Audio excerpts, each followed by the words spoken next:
Hello students, सभी को good morning.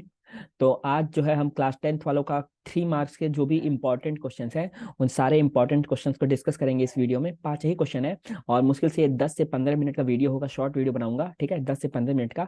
और जितने भी मतलब इंपॉर्टेंट क्वेश्चन मुझे लगे हैं, कम से कम 5 क्वेश्चन मैंने लिया है इसका।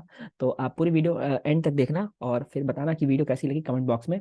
और एक और मैं आपको न्यूज़ देना चाहता हूँ फ्रेंड्स कि हमारे साथ दीपक झा सर हैं। ये चैनल, ये आपका जो वीडियो है ये आपका उनके चैनल पे भी लाइव होगा। उनका चैनल है डायनो साइंस, ठीक है। वीडियो दीपक झा सर का मैंने खुद वीडियो देखा है, वो काफी अच्छा पढ़ाते हैं, बहुत ही अच्छा उनका मतलब मुझे वीडियो लगा है।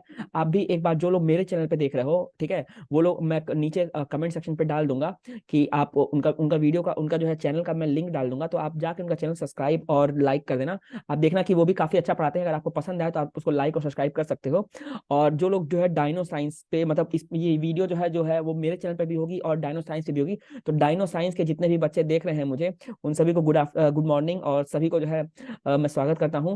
और ये अगर आपको मेरा चैनल पसंद आए तो मेरा चैनल जो है मेरा चैनल आप सब्सक्राइब कर सकते हो। मेरा चैनल अभिनव पांडे आप सर्च करोगे तो उस पर आपको मेरा चैनल मिल जाएगा, ठीक है। और मैं मैथ पढ़ाता हूँ और सर साइंस पढ़ाते हैं, ठीक। तो आपके पास जो है फिर कहीं जाने की और कहीं जाने की जरूरत नहीं रहेगी। मैथ साइंस आपको दोनों मिल जाएगा, साइंस सर के चैनल पे, दीपक सर के चैनल पे, और मैथ आपको मेरे चैनल पे, ठीक है। तो दोनों चैनल पे जितने भी बच्चे देख रहे हैं सभी को मेरा जो है सभी को गुड मॉर्निंग। चलिए अब शुरू करते हैं सीधे जो है अपने कंटेंट पे आते हैं। तो देखिए कह रहा है कि if the zeros of polynomial, polynomial हमको दिया गया है एक्स स्क्वायर और plus p x plus q, ठीक है, are doubled in value to the zeros of polynomial 2x² minus 5x minus 3, then find the value of p and q।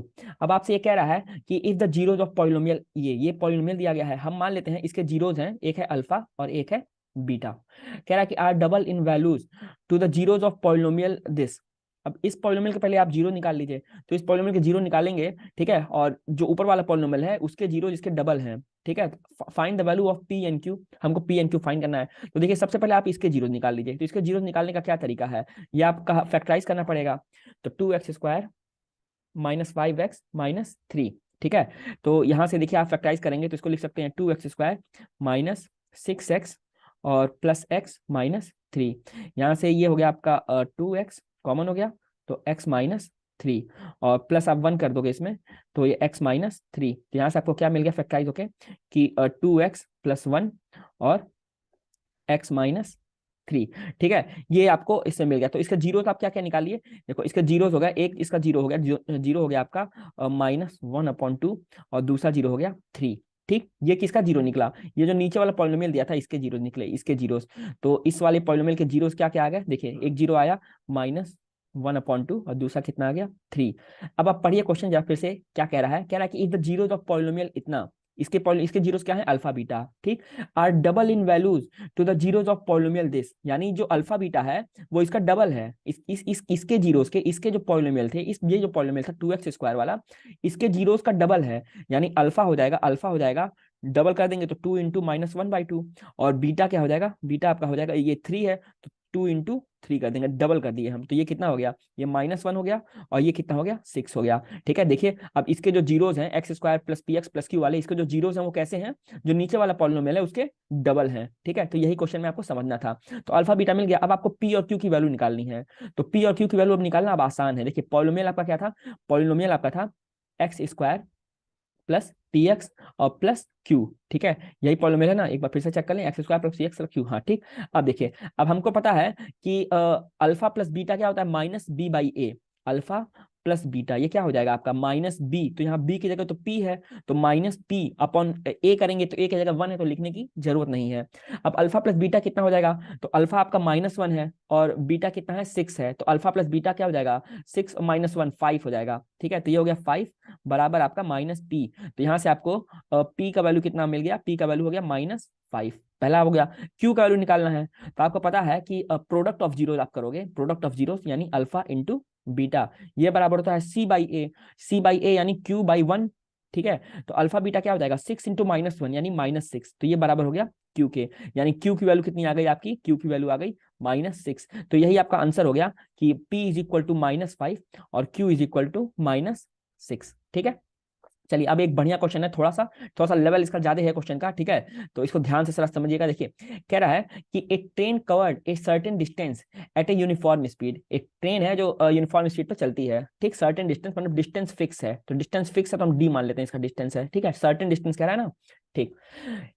if the train would have been 6 kilometre faster, it would have taken a 4 hour less than the scheduled time। कह रहा है कि अगर train जो है जितना जिस speed से चलती है उससे 6 किलोमीटर तेज चले, तो देखो हम जो डिस्टेंस है, अब हम यहाँ पे थोड़ा लिख देते हैं, लिख के समझा देते हैं। देखो मान लेते हैं हम जो सर्टेन डिस्टेंस कह रहा है, मान लेते हैं डिस्टेंस क्या है आपका, ये डिस्टेंस आपका मान लिए डी।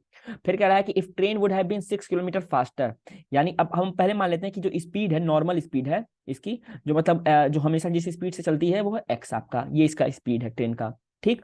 अब कंडीशन क्या कह रहा है, कंडीशन इफ है, मतलब ये कंडीशन है, इफ से शुरू हो रहा है ना, कंडीशन कंडीशन कह रहा है कि अगर ट्रेन जो है 6 किलोमीटर तेज चले, यानी स्पीड अब उसका कितना कर दिया, स्पीड कर दिया 6 किलोमीटर ज्यादा कर दो तो x+6 हो गया, ठीक। तो कह रहा है कि उसको जो है 4 घंटा कम लगेगा, it would have taken 4 our less than the scheduled time, scheduled time से 4 घंटा कम लग रहा है, ठीक। तो अब देखो आपको करना कैसे पड़ेगा, पहले आप देखो कि अगर जो है डिस्टेंस डिस्टेंस कितना है, डिस्टेंस है आपका डी, और जो पहले किस स्पीड से चलती थी, पहले एक्स की स्पीड से चलती थी, तो टाइम क्या हो जाएगा, टाइम हो जाएगा d/x। ये कैसे निकाला मैंने, तो देखो आपको पता होगा कि एक फॉर्मूला होता है फिजिक्स में, डिस्टेंस बराबर होता है आपका स्पीड अपॉन टाइम के, तो यहां से आपको टाइम निकाल सकते हो, तो टाइम बराबर क्या होता है, टाइम बराबर क्या हो जाएगा, ठीक है, ये टाइम बराबर distance equal to, sorry, speed upon time, speed into time होता है, ठीक है, डिस्टेंस बराबर क्या होता है, स्पीड इनटू टाइम, ठीक है, तो डिस्टेंस बराबर क्या हो गया आपका, स्पीड इनटू टाइम, ठीक। तो आपका टाइम बराबर क्या हो गया, टाइम बराबर हो गया डिस्टेंस अपॉन स्पीड, ये आपका टाइम का फॉर्मूला होता है, ठीक, डिस्टेंस अपॉन स्पीड। तो इसको मिटा देता हूं, तो बस समझाने के लिए आपको बता रहा था। तो देखो वहां से हमको क्या मिल गया कि वहां से हमको ये टाइम निकाल लिए, तो डिस्टेंस अपॉन स्पीड, तो डिस्टेंस क्या था, जो उसका मतलब डिस्टेंस था वो तो डी था, और स्पीड जो है नॉर्मल स्पीड उसकी कितनी थी, नॉर्मल स्पीड इसकी एक्स माने थे, तो उसको जो टाइम कितना लगता था, टाइम लगता था d/x। डिस्टेंस तो अभी भी डी है, लेकिन स्पीड हम क्या कर दिए, स्पीड हम कर दिए x+6, तो अब नया टाइम, जो टाइम उसको कितना लगेगा, तो अब टाइम लगेगा d/x+6।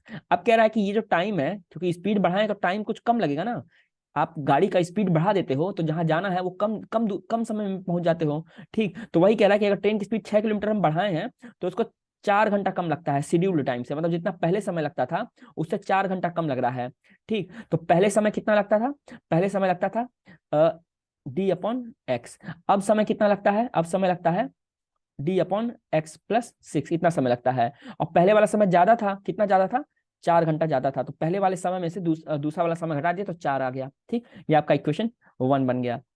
चलिए अब दूसरा पढ़ते हैं लाइन, कह रहा है कि फिर से एक नया कंडीशन है, if the train were slower by 6 kilometre, ठीक है। अब क्या किए, अब स्पीड हम क्या कर दिए, अब देखो, अब यहाँ पे इसको फिर से जो है थोड़ा सा मिटा देता हूँ। देखो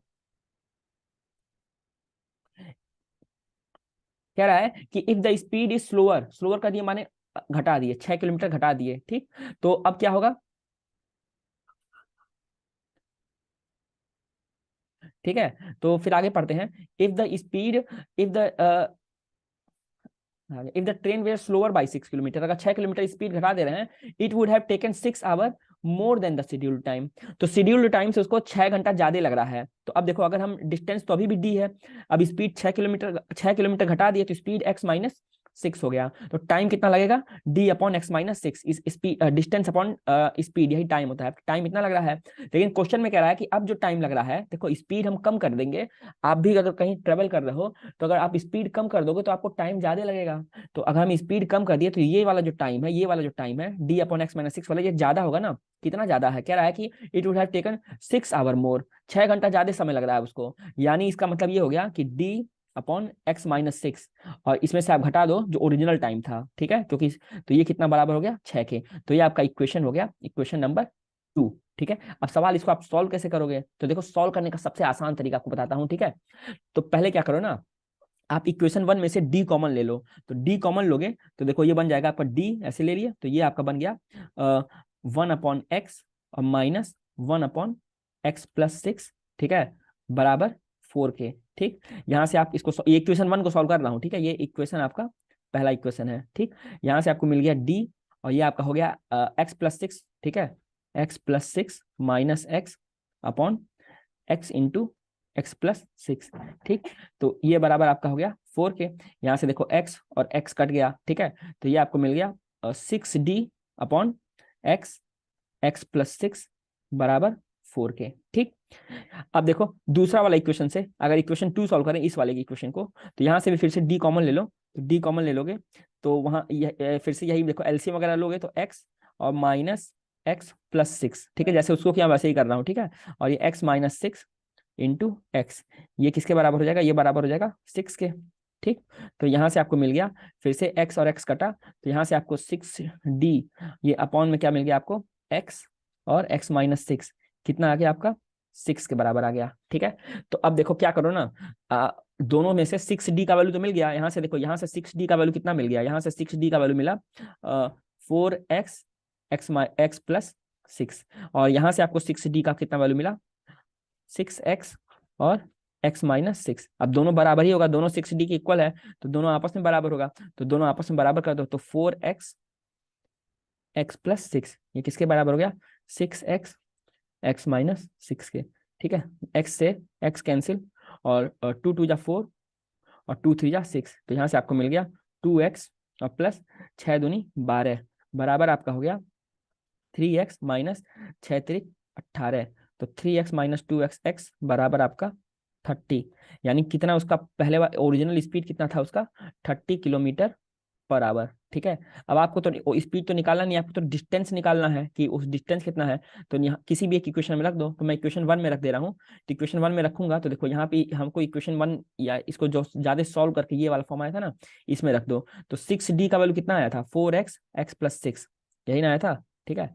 तो अगर इसी में हम डायरेक्ट रख दें या इसी में रख दो, किसी में रख दो, ठीक है, मान लो इसी में रख देता हूँ, x का वैल्यू 30 आ गया ना, तो यहाँ से आपको मिल गया d/30 और माइनस d/36 बराबर आपका है 4 के, ठीक। तो फिर से क्या करोगे, फिर से आप क्या करोगे, डी कॉमन लोगे, तो डी कॉमन लोगे तो 36 - 30, ठीक है, 36 - 30/30 इंटू 36 एलसीएम लेके किया हूँ, थोड़ा सा डायरेक्ट कर दिया हूँ, ठीक है। तो हमको आई होप कि आपको समझ में आया होगा कैसे किया हूँ, थोड़ा सा डायरेक्ट किया हूँ, ठीक। तो ये हो जाएगा आपका, आप एलसीएम लेके कर लेना, डी कॉमन लेना, और फिर जो 36 - 30, ठीक है, अपॉन 30 × 36 हो जाएगा, तो 6 6 जा, और फिर आपका ठीक है, तो ये कितना हो गया, ये आपका हो गया देखो 6 3 18 180, नीचे 180 हो गया, 180 18 × 4 = 72, तो 720 किलोमीटर, ठीक है। तो डिस्टेंस आपको निकालना था, डिस्टेंस कितना हो गया 720 किलोमीटर, ठीक है। अगर कैलकुलेशन में कोई दिक्कत आए तो आप कमेंट में पूछ देना, क्योंकि कैलकुलेशन में थोड़ा फास्ट करता हूँ, ठीक है। कैलकुलेशन मतलब थोड़ा सा ज्यादा, मतलब फास्ट करने का मतलब है कि थोड़ा मैं बहुत सा मेंटल जो होता है वो दिमाग में ही कर लेता हूँ अपने, ठीक है। चलिए क्वेश्चन नंबर 3 देखते हैं, बहुत प्यारा क्वेश्चन है ये भी, ठीक है, मजेदार क्वेश्चन है। चलिए इसमें एलएचएस देखिए क्या है, एलएचएस को आरएचएस के बराबर प्रूफ करना है, ट्रिग्नोमेट्रिक क्वेश्चन है। तो हमको दिया है tan³ थीटा, तो tan³ थीटा आप ऐसे ही लिख लो, और एक फॉर्मूला होता है 1 + tan² थीटा, ये आपका बराबर होता है sec² थीटा के, ठीक, प्लस cot³ थीटा, तो cot³ थीटा को आप ऐसे ही लिख लो, और 1 + cot² थीटा किसके बराबर होता है, तो इसको लिख लो आप cosec² थीटा के बराबर होता है, तो cosec² थीटा लिख लो, ठीक है। अब देखो tan³ थीटा को लिख सकते हो sin³ थीटा, ठीक है, sin³ theta upon cos³ theta, तो इसको लिख लो cos³ थीटा, और इंटू किस sec² थीटा पहले से ही है, ठीक, और प्लस ये आपका क्या हो जाएगा, उसी तरह ये हो जाएगा cos³ theta upon sin³ theta, क्योंकि कॉट होता है आपका cos अपॉन sin, और इंटू आपका cosec² थीटा, cosec² थीटा पहले से ही है, ठीक। तो अब देखो अब ये क्या हो जाएगा, ये cos³ थीटा और sec² थीटा, ये जब इंटू होगा आपको पता होगा कि cos थीटा और sec थीटा दोनों का प्रोडक्ट 1 होता है, क्यों, क्योंकि एक दूसरे के रेसिप्रोकल है दोनों, तो दोनों का प्रोडक्ट क्या होता है 1। तो उसी तरह देखो sec² थीटा ये 2 पावर है, तो इसके 2 पावर को तो 1 कर देगा, cos का 2 पावर तो 1 हो जाएगा, 1 पावर बच जाएगा, तो आ जाएगा sin³ थीटा, तो वैसे ही रहेगा, ये हो जाएगा cos थीटा बचेगा बस, ठीक। उसी तरह ये वाला आपका cos² थीटा और sin³ थीटा है, और cosec² जो थीटा है वो 2 पावर को तो 1 कर देगा, ठीक है, और एक आपका बच जाएगा, तो ये आपका sin थीटा बच जाएगा। एलसीएम ले लेंगे फिर से हम, ये क्या करेंगे, एलसीएम ले लो, एलसीएम ले लोगे तो एलसीएम आएगा sin theta cos theta, sin theta का sin³ थीटा से मल्टीप्लाई होगा, तो sin 4 थीटा और प्लस cos फोर थीटा। अब यहाँ पे थोड़ा समझिएगा कि साइन फोर थीटा और कॉस फोर थीटा को हम क्या लिख सकते हैं। देखिए साइन फोर थीटा और कॉस फोर थीटा को हम कैसे लिख सकते हैं, तो आप इसको ऐसे लिख सकते हो, ये आप लिख सकते हो, देखो sign square theta plus cos square theta का होल स्क्वायर। अगर आप होल स्क्वायर करोगे तो ए प्लस बी का होल स्क्वायर क्या होता है, पहला होता है ए स्क्वायर, यानी साइन स्क्वायर थीटा का स्क्वायर, तो ये साइन फोर थीटा आपको मिल जाएगा। फिर कॉस स्क्वायर थीटा का स्क्वायर होगा तो कॉस फोर थीटा आपको मिल जाएगा। लेकिन एक चीज आपको एक्स्ट्रा भी मिलेगी, ठीक है, वो मिल जाएगा two sine square theta cos square theta. Two A B भी तो आता है, A square plus B square और प्लस टू ए बी भी आता है। तो टू ए बी मतलब आपका two sine square theta cos square theta extra आ गया, लेकिन यहाँ पे तो कहीं है नहीं, तो इक्वेशन बैलेंस करने के लिए हम माइनस करना पड़ेगा टू साइन स्क्वायर थीटा और कॉस स्क्वायर थीटा। अब आप खोल के देख लेना, वही चीज आ जाएगी। ये sine four theta cos four theta को ऐसे भी लिख सकते हैं, ठीक है, sine square theta plus cos square theta का whole square minus two sine square theta cos square theta. इसको आप वैसे ही छोड़ दो, साइन थीटा और कॉस थीटा। तो ये आपका हो गया sine square theta cos square theta, plus में रहेगा तो वन हो जाएगा, आइडेंटिटी होता है तो one minus two sine square theta और कॉस स्क्वायर थीटा, और अपॉन में आपका क्या है, साइन थीटा और कॉस थीटा।